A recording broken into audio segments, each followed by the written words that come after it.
8 novembre 2016, Donald Trump est élu à 70 ans, le 45e président des États-Unis. Le début d'un mandat placé sous le signe de l'Amérique d'abord. Lors de sa prestation de serment le 20 janvier 2017, il prévient: Ensemble, nous allons rendre à l'Amérique sa force. Nous allons rendre à l'Amérique sa prospérité. Nous allons rendre à l'Amérique sa fierté. Nous allons rendre à l'Amérique sa sécurité. Et oui, ensemble, nous allons rendre à l'Amérique sa grandeur. Les premières annonces choc ne se font pas attendre. Dès le 25 janvier 2017, le nouveau président lance le projet de construction d'un mur anti-immigration à la frontière entre les États-Unis et le Mexique. Le 1er juin de la même année, il annonce la sortie des États-Unis de l'accord de Paris sur le climat. La fin de l'année se conclut sur une autre déclaration majeure.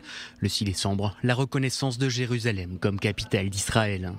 Le Moyen-Orient, une zone géographique que l'administration Trump va tenter d'apaiser.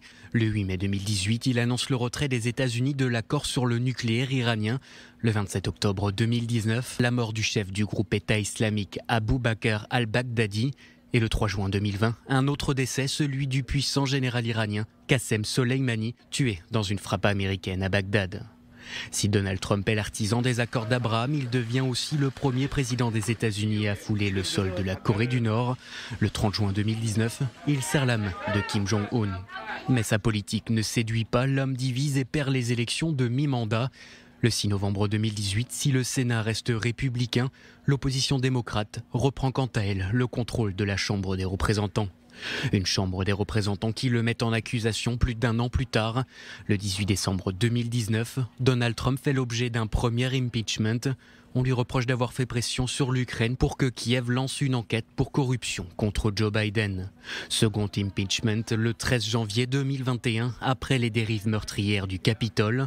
Mais d'autres émeutes marqueront son mandat. Le 25 mai 2020, George Floyd meurt à Minneapolis, asphyxié sous le genou d'un policier blanc.